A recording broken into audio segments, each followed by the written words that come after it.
राखी Bhandari grand news के इस bulletin में आप सभी का स्वागत करती हूं। चलिए शुरू करते हैं खबरों का सिलसिला। दुर्ग से एक बड़ी खबर सामने आई है, जहां छत्तीसगढ़ के कृषि मंत्री रामविचार नेताम एक दिवसीय दौरे पर पहुंचे। इस दौरान उन्होंने देश के पहले साथी बाजार अधिसंरचना निर्माण कार्य का भूमि पूजन किया।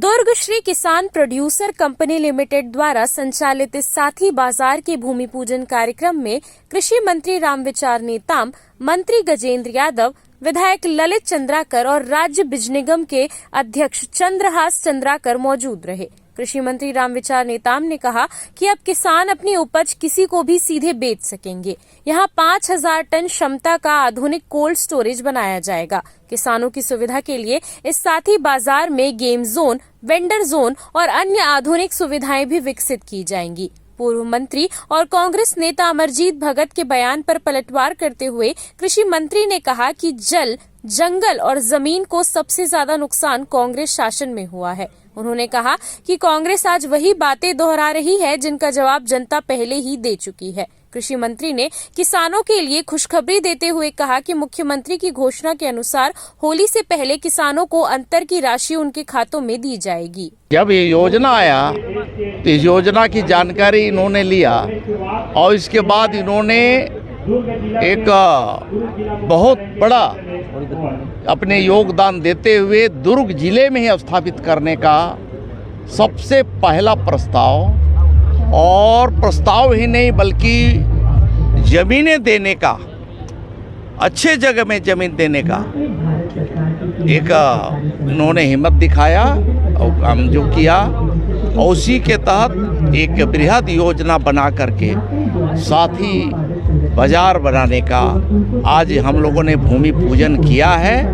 निश्चित ही यह जिस उद्देश्य को लेकर के आत्मनिर्भर भारत, आत्मनिर्भर किसान, आत्मनिर्भर हमारे स्व सहायता समूह की बहनें, आत्मनिर्भर हमारे एफपीओ, इनको कैसे आत्मनिर्भर बनाया जा सके और उनका जो उत्पाद है, उनका जो नॉलेज है, उस नॉलेज के आधार पे जो इतने भी नवाचार के माध्यम से जो भी उत्पादन करेंगे उनको बेहतर मार्केट की सुविधा और यहाँ पे उनके लिए ट्रेनिंग की व्यवस्था, साथ ही साथ उनके लिए अलग अलग आउटलेट खोलने का यहाँ बृहद एक प्रोजेक्ट का आज हम लोगों ने शिलान्यास किया है। ग्रैंड न्यूज के लिए रवि कुमार की रिपोर्ट। सम्यक बुद्ध विहार चरोदा में समाज की सुविधाओं को ध्यान में रखते हुए एक नए सर्व सुविधा युक्त कक्ष का भूमि पूजन किया गया। महापौर निधि से निर्मित इस भवन ने क्षेत्रवासियों को एक नई सौगात दी है। सम्यक बौद्ध विहार चरोदा परिसर स्थित अंबेडकर भवन के बाजू में लगभग 5 लाख रुपए की लागत से सर्व सुविधा युक्त अतिरिक्त कक्ष का निर्माण किया जाना है। इस कक्ष का भूमि पूजन नगर निगम भिलाई चरोदा के महापौर निर्मल कोसरे के मुख्य आतिथ्य में संपन्न हुआ। कार्यक्रम की अध्यक्षता सभापति कृष्णा चंद्राकर ने की। लोकार्पण कार्यक्रम के दौरान वार्ड पार्षदों सहित बड़ी संख्या में समाज के लोग उपस्थित रहे। कार्यक्रम की शुरुआत भगवान बुद्ध प्रतिमा और भारत रत्न भीमराव अंबेडकर के तैलचित्र पर दीप प्रज्वलन और पूजा अर्चना के साथ की गई। इसके पश्चात समाज की ओर से अतिथियों का स्वागत सम्मान किया गया। वहीं उपस्थित जनों ने इस निर्माण को समाज के लिए एक महत्वपूर्ण उपलब्धि बताया। ये अतिरिक्त कक्ष सामाजिक बैठकों, धार्मिक आयोजनों और सामुदायिक कार्यक्रमों के लिए उपयोगी सिद्ध होगा। समाज की आवश्यकताओं को ध्यान में रखते हुए यह कक्ष तैयार किया जाना है। भविष्य में भी विकास कार्यों को प्राथमिकता दी जाएगी। निश्चित रूप से यह पहल सामाजिक एकता और विकास की दिशा में एक सराहनीय कदम है। जब मैं बाबा साहब भीमराव अम्बेडकर के निर्वास दिवस के अवसर पर मैं आया था, उस समय समाज के लोगों ने मांग किया था कि ये जो भवन है वो छोटा पड़ता है। मैंने महापौर निधि से 5 लाख रुपए का राशि समाज के लिए दिया है। इसमें अतिरिक्त कक्ष बनेगा, समाज के काम आएगा और समाज के साथियों के द्वारा आज भूमि पूजन का आयोजन किया गया था। मैं सम्यक बौद्ध सभा चरोदा को बहुत बहुत बधाई एवं शुभकामनाएं देता हूं एवं उम्मीद करता हूं कि उनकी उम्मीदों में हम लोग खरा उतर पाए। कुछ मांगे और हैं जिनको हम लोग बारी बारी पूरा करेंगे। तो आज भूमि पूजन का ही कार्यक्रम था। महापौर निधि से 5 लाख रुपए की राशि के लिए भूमि पूजन था। ये आज बौद्ध समाज का कार्यक्रम था। हमारे महापौर निर्मल कोसर जी अपने निधि से 5 लाख रुपया के निर्माण के लिए दिए हैं और यहाँ हमारे चरोदा भिलाई में बौद्ध धर्म के महिलाएं हमारे भैया लोग बहुत अच्छे एकत्रित हैं और एकता दिखाते हैं और एकता में ही बल है बोलते। डॉक्टर भीम साहब अम्बेडकर जी का जो आज सपना था यही लोग पूरा कर रहे हैं। वो तो कानून बना के चले गए हैं, लेकिन कानून का पालन हमारे बहनें माताएं भाई लोग कर रहे हैं और मैं चाहूँगा इन लोग का ऐसी एकता बना रहे और इनकी मांग पूरा होते रहे और हम लोग कभी भी इनके सहयोग के लिए खड़े रहेंगे। हमारे नगर निगम के महापौर निर्मल कोसे जी का आगमन हुआ है। उन्होंने अपनी निधि के द्वारा हमारे बिहार को एक सौगात दी है, जो एक अतिरिक्त कक्ष उनके निधि से महापौर निधि से हमको मिला है। इसके लिए हमारा समाज जो है बहुत ही आभारी है और विगत कई दिनों से ऐसा प्रयास किया जा रहा था इसके जीर्णोद्धार के लिए। ये बीच का जो हाल है ये भी भूपेश बघेल जी के द्वारा दिया गया था, निर्मित किया गया था, लेकिन वो समय काल बदल जाने के बाद भी यहाँ पर कुछ भविष्य निधि महापौर निधि का को ट्रांसफर कर दिया गया, शायद उनके निधि को रोक दिया गया। इस वजह से वो हमारा जीर्णोद्धार का जो कार्यक्रम था हाल का वो नहीं हो पाया।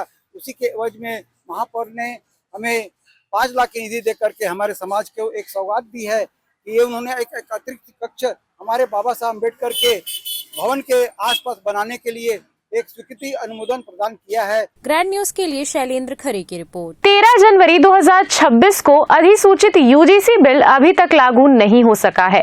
समर्थकों का कहना है कि यह बिल शैक्षणिक परिसरों में जाति, धर्म, लिंग और विकलांगता के आधार पर भेदभाव रोकने की दिशा में बड़ा कदम है। बिल में प्रत्येक संस्थान में समान अवसर केंद्र और इक्विटी कमेटी बनाना अनिवार्य किया गया है।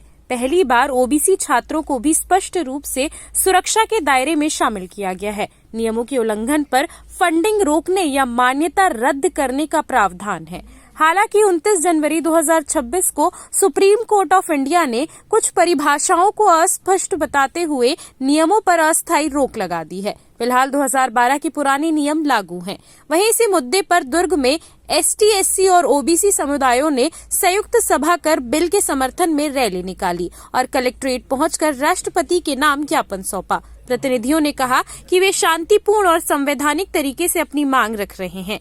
वहीं कुछ शैक्षणिक संस्थानों ने बिल में संशोधन की मांग की है। उनका कहना है कि इससे विश्वविद्यालयों की स्वायत्तता प्रभावित हो सकती है। गौरतलब है कि यह बिल दिसंबर 2025 में लोकसभा में पेश किया गया था और फिलहाल संयुक्त संसदीय समिति के पास विचाराधीन है। अब सभी की नजरें आगामी फैसले पर टिकी हुई है। यूजीसी बिल में उच्च शिक्षा में सभी को समान अवसर प्राप्त हों ऐसा इसमें है और इसमें कुछ तथाकथित लोग जिनकी सोच ये है कि सिर्फ वही उस पद में रहें, बाकी लोग इसको आगे ना बढ़ पाएं करके वो लोग इसका विरोध कर रहे हैं। देखिए एकदम सिंपल सी बात है, उनका विरोध करना नाजायज है और गलत है। क्यों गलत है? अगर आप चोरी नहीं कर रहे हैं और चोरी का एक नियम आया है कि आपके हाथ काट दिए जाएंगे, तो किसको डर होगा? जो चोरी करता होगा। तो इसी तरह से अगर किसी की ये बिल आ जाता कि आप अगर किसी बहू बेटी पे गलत निगाह डालेंगे तो आपकी आंखें निकाल ली जाएंगी, तो किसको डर होगा? जो उस तरह के कार्य करेगा। अगर इसमें समानता की बात आई है कि समान सभी को उच्च शिक्षा में समान अवसर प्राप्त होंगे, तो उनको मैं समझता हूँ आपत्ति नहीं होनी चाहिए थी। लेकिन कुछ लोग ये नहीं चाहते कि सभी को समान अवसर प्राप्त हों। यूजीसी के समर्थन में एससी, एसटी एंड ओबीसी और माइनॉरिटीज के लोग जो समर्थन में आज ये निकले हुए हैं, हम इस जिले के कलेक्टर के माध्यम से महामहिम राष्ट्रपति जी को ज्ञापन देना चाहते हैं और हमने ये बात कही है कि यूजीसी ने जो बिल लाया है जिसमें हमारे एससी, एसटी और बहुजन समाज के हमारे बच्चों को पढ़ाई में जो विरोध किया जाता था, कई उदाहरण है जो बच्चे हमारे खत्म हो गए हैं स्कूल स्तर में और यूनिवर्सिटी स्तर में। जो कई द्रोणाचार्य बैठे हैं वो हमारे बहुजन समाज के बच्चों को जिस तरह से नंबर काट करके किया जा रहा है, प्रताड़ित किया जा रहा है, उसके लिए यूजीसी का जो समर्थन कर रहे हैं कि यूजीसी को 100% उनकी पूरे साधन के साथ में उनमें नियम जो उनके साथ लागू किया जाए। लेकिन कुछ लोगों ने इसका विरोध कर रहे हैं क्योंकि उन्हें तकलीफ हो रही है कि बहुजन समाज का बच्चा अगर पढ़ेगा, आगे बढ़ेगा तो प्रश्न पूछेगा, क्वेश्चन करेगा, वो नहीं चाहते हैं। अतः संपूर्ण दुर्ग जिला सारे के सारे लोग आज कलेक्टर ऑफिस में ज्ञापन देने जा रहे हैं कि ये कानून इसलिए लागू नहीं हो रहा क्योंकि आज इस देश में जो जातिवादी लोग हैं ये सोच रहे हैं कि ये बोलते हैं कि इस कानून का उल्लंघन होगा अगर करेंगे, तो मैं बताना चाहूंगा उल्लंघन तो आदि से होते आ रहा है भाई। उल्लंघन कौन कर रहे हैं? अगर चोर चोरी करेगा तब तो उसको चोरी करने से डर है। अगर उसको डर नहीं है, अगर वो सोचता है कि हम इसका शिकार नहीं होंगे, हम किसी को जातिगत गाली नहीं देते हैं, अगर जाति के आधार से हम किसी का पढ़ाई लिखाई में भेदभाव नहीं करते हैं, तो उसका क्यों विरोध कर रहे हैं? अगर वो सच्चे हैं तो विरोध नहीं करना चाहिए। पहले भी कानून बना है, आज तक किसी को उल्लंघन नहीं हुआ है, लेकिन आज तथाकथित लोग ये डर रहे हैं कि आज ओबीसी के लोग एसटी/एससी के साथ खड़ा हो रहे हैं। तो इनकी डर यही है कि ओबीसी को लगा 7% लोग अगर एसटी/एससी के साथ अगर जुड़ जाएंगे तो हमारा दाल गलने वाला नहीं है। ग्रैंड न्यूज के लिए शैलेंद्र खरे की रिपोर्ट। भिलाई के एक निजी स्कूल पर बच्चों के भविष्य से खिलवाड़ करने का गंभीर आरोप सामने आया है। मामला शांति नगर स्थित एमजीएम स्कूल का है, जहां बकाया फीस को लेकर एक छात्रा को ना तो 10वीं की मार्कशीट दी गई और ना ही टीसी। यही नहीं, छात्रा को 11वीं कक्षा में प्रवेश भी नहीं दिया गया, जिससे उसका पूरा एक शैक्षणिक वर्ष बर्बाद हो गया। दरअसल एक ही परिवार के 2 बच्चे एमजीएम स्कूल में पढ़ते थे। परिजनों की आर्थिक स्थिति कमजोर होने के कारण फीस समय पर जमा नहीं हो पाई। इसके बावजूद छात्रा ने 10वीं की परीक्षा पास कर ली, लेकिन स्कूल प्रबंधन ने बकाया फीस का हवाला देते हुए उसकी मार्कशीट और ट्रांसफर सर्टिफिकेट देने से इनकार कर दिया। हालत तब और गंभीर हो गई जब छात्रा को 11वीं कक्षा में बैठने तक नहीं दिया गया। इससे छात्रा का पूरा 1 साल बर्बाद हो गया। वहीं छात्रा के भाई को कक्षा में तो बैठने दिया गया, लेकिन बकाया फीस के नाम पर उससे दुगनी राशि वसूलने का प्रयास किया गया। इस पूरे घटनाक्रम से आक्रोशित परिजनों ने जिला शिक्षा अधिकारी, दुर्ग कलेक्टर और शिक्षा मंत्री गजेंद्र यादव से शिकायत करते हुए स्कूल प्रबंधन के खिलाफ कड़ी कार्रवाई की मांग की है। शिकायत के बाद जिला शिक्षा अधिकारी ने पूरे मामले की जांच के लिए एक जांच टीम गठित कर दी है। आपको बता दें कि शिक्षा विभाग के नियमों के अनुसार कोई भी स्कूल केवल फीस बकाया होने के आधार पर छात्र या छात्रा की मार्कशीट और टीसी को रोक नहीं सकता। अब देखने वाली बात ये होगी कि जिला शिक्षा अधिकारी इस पूरे मामले में एमजीएम स्कूल प्रबंधन पर क्या कार्रवाई करते हैं। हमारे पास एमजीएम से संबंधित शिकायत प्राप्त हुई है। शिकायत के संबंध में हम जांच दल बनाकर जांच करवाएंगे और जांच दल का जो भी रिपोर्ट आएगा जांच प्रतिवेदन के आधार पे हम नियमानुसार कार्रवाई करेंगे। ग्रैंड न्यूज के लिए रवि कुमार की रिपोर्ट। अब वक्त हो चुका एक छोटे से ब्रेक का, मिलते हैं ब्रेक के बाद।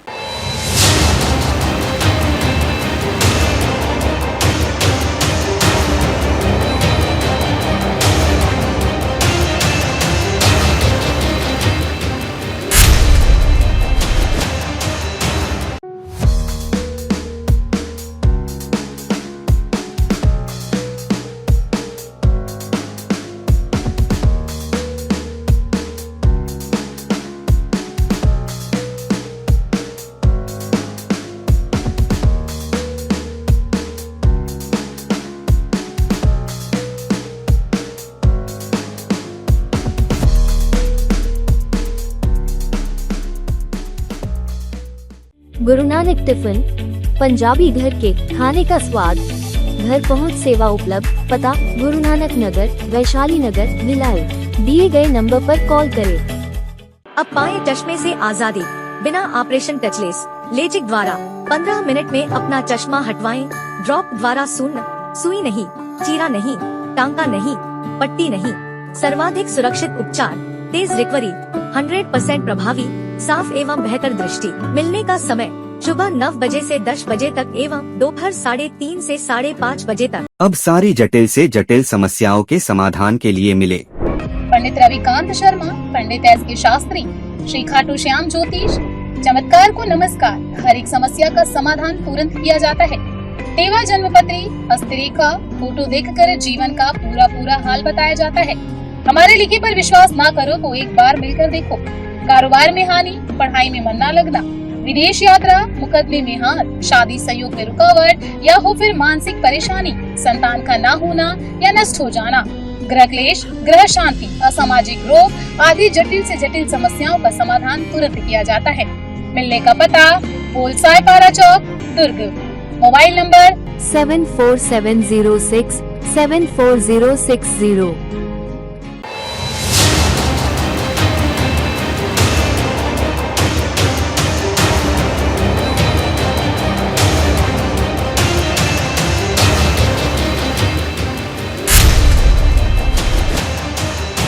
ब्रेक के बाद आप सभी का स्वागत है। चलिए बढ़ते हैं अगली खबर की तरफ। दुर्ग जिले के भिलाई क्षेत्र में सोशल मीडिया पर वायरल हुए एक भड़काऊ वीडियो को लेकर छावनी पुलिस ने सख्त कार्रवाई की है। छत्तीसगढ़ बजरंग दल की शिकायत पर पुलिस ने नजरुल खान के खिलाफ बीएनएस की धारा 299 के तहत मामला दर्ज कर उसे गिरफ्तार कर लिया है। पुलिस के अनुसार वायरल वीडियो में आरोपी द्वारा कथित रूप से हिंसक भाषण दिया गया था और पुराने मारपीट के वीडियो को एडिट कर उसमें जोड़ा गया था, जिससे सामाजिक तनाव फैलने की आशंका थी। दरअसल शिकायत में ये भी उल्लेख किया गया कि वीडियो में भगवा आतंकवाद जैसे आपत्तिजनक शब्दों का प्रयोग किया गया, जिससे धार्मिक भावनाएं आहत हो सकती थी और कानून व्यवस्था की स्थिति बिगड़ने का खतरा था। मामले की गंभीरता को देखते हुए छावनी थाना पुलिस ने तुरंत वीडियो की जांच शुरू की। तकनीकी जांच और सत्यापन के बाद आरोपों की पुष्टि होने पर आरोपी के खिलाफ विधिवत कार्रवाई करी गई। वहीं इस मामले पर पुलिस प्रवक्ता सत्यप्रकाश तिवारी ने कहा कि समाज में शांति और सौहार्द बनाए रखना पुलिस की प्राथमिकता है, इसीलिए आरोपी को गिरफ्तार कर न्यायालय में पेश किया गया, जहां से उसे जेल भेज दिया गया है। सीएसपी ने नागरिकों से अपील की है कि सोशल मीडिया पर किसी भी प्रकार की भड़काऊ या भ्रामक सामग्री साझा करने से बचे, अन्यथा कड़ी कानूनी कार्रवाई की जाएगी। 2 दिन पूर्व में कुछ मुस्लिम समुदाय द्वारा वहां पर अपना नाम छुपा के दुकान खोला गया था, तो उसको हमारे कार्यकर्ता द्वारा वहां पर विरोध प्रदर्शन किया गया, लेकिन हमारे कार्यकर्ता द्वारा एक गलती हो गई कि उसने गाली गलौज किया। पुलिस प्रशासन ने बहुत अच्छा कार्य किया, एफआईआर उसके खिलाफ दर्ज किया। हम पुलिस का धन्यवाद भी करते हैं कि एफआईआर दर्ज किया, जो गलत है वो गलत है। फिर कुछ मुसलमानों द्वारा वहां पर दूसरे दिन कलेक्ट्रेट में जाके एसपी कार्यालय का घेराव किया गया, ज्ञापन सौंपा किया गया। ठीक है, वहाँ तक भी ठीक है, आप अपनी बात को समाज में आप रख सकते हो, आपको अधिकार है। नजरुल खान नाम का एक व्यक्ति है, वो लगातार देखेंगे आप उसका इंस्टा आईडी या फेसबुक आईडी में विवादित बयान देते रहता है हिंदू धार्मिक भावनाओं को लेकर। तो परसों ये रात में नजरुल खान विवादित बयान दिया, जिसको सोशल मीडिया में बहुत तेज़ी से वायरल हुआ है। इसके खिलाफ हम लोगों ने कल जाके एडिशनल एसपी महोदय को ज्ञापन सौंपा और इसके खिलाफ अपराध पंजीबद्ध किया। अपराध क्रमांक 299 के खिलाफ इसके खिलाफ अपराध पंजीबद्ध किया गया और उसको पुलिस ने तत्काल प्रभाव में उठाकर जेल भी भेजा, ऐसा सूचना मिली है अभी तक हमको। सोशल मीडिया पर एक आपत्तिजनक और धार्मिक भावनाओं को भड़काने वाली एक वीडियो लगातार वायरल हो रहा था। उसकी सत्यता की जांच करने पर ये पता चला कि नजरुल खान नाम का व्यक्ति, जो कैंप 1 18 नंबर रोड का रहने वाला है, उसके द्वारा जानबूझ करके इस प्रकार के वीडियो को लगातार सोशल मीडिया के माध्यम से प्रसारित किया जा करके और भड़काया जा रहा है। उक्त संबंध में प्रार्थी की रिपोर्ट पर छावनी थाने में धारा 299 बीएनएस और आईटी का एक अपराध कायम किया गया है और प्रकरण में आरोपी नजरुल खान को गिरफ्तार किया जाकर न्यायिक रिमांड पर भेजा गया है। ग्रैंड न्यूज के लिए ब्यूरो रिपोर्ट। दुर्ग जिला पुलिस ने बच्चों की सुरक्षा को लेकर बड़ा कदम उठाया है। यूनिसेफ के सहयोग से भिलाई के सिविक सेंटर स्थित सीए बिल्डिंग में बाल कल्याण पुलिस अधिकारियों के लिए रेंज स्तरीय कार्यशाला का आयोजन किया गया। इस कार्यशाला में पॉस्को एक्ट और किशोर न्याय अधिनियम 2015 के प्रावधानों पर पुलिस अधिकारियों को विशेष प्रशिक्षण दिया गया। बाल पीड़ितों के बयान की प्रक्रिया, चाइल्ड फ्रेंडली पुलिसिंग, चिकित्सीय परीक्षण, काउंसलिंग और पुनर्वास व्यवस्था पर विस्तार से जानकारी दी गई।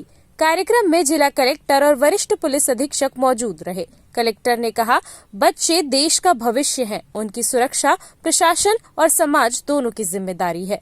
पुलिस अधीक्षक ने अधिकारियों से संवेदनशीलता, गोपनीयता और समयबद्ध कार्यवाही सुनिश्चित करने की अपील की। कार्यशाला में किशोर न्याय बोर्ड, बाल संरक्षण इकाई, आरपीएफ, जीआरपी और शिक्षा विभाग के प्रतिनिधि शामिल हुए।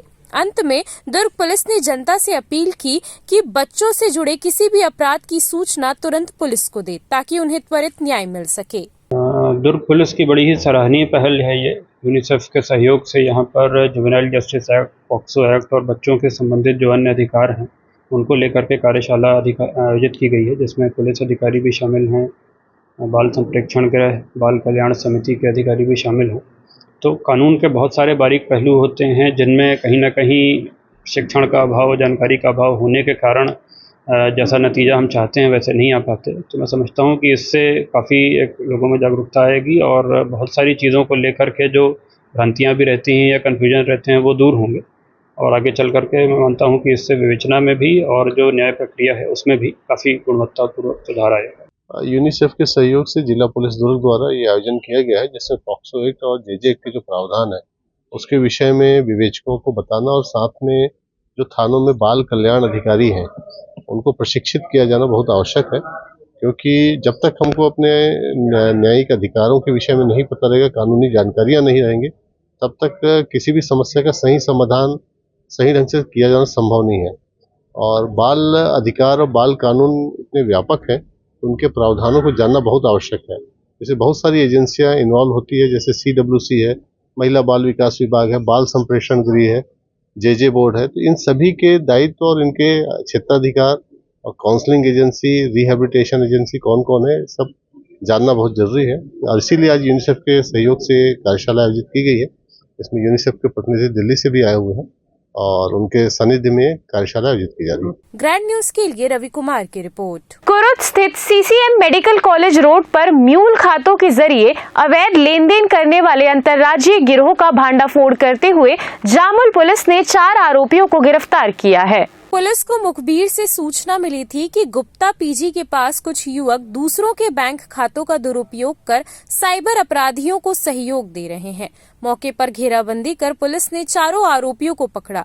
तलाशी में उनके पास से 13 bank passbook, 7 chequebook, 18 ATM card, 4 mobile phone, 12 SIM card और 5,700 रुपए नगद बरामद किए गए। सामान्य पोर्टल पर जांच में केरल, कर्नाटक, बिहार और गुजरात में इन खातों से जुड़ी साइबर धोखाधड़ी की शिकायतें दर्ज पाई गई। चारों आरोपियों को न्यायिक रिमांड पर जेल भेज दिया गया है और आगे की जांच जारी है। दुर्ग पुलिस ने नागरिकों से अपील की है कि किसी को भी अपना बैंक खाता, ATM कार्ड या सिम कार्ड उपयोग के लिए ना दे, अन्यथा सख्त कानूनी कार्रवाई की जाएगी।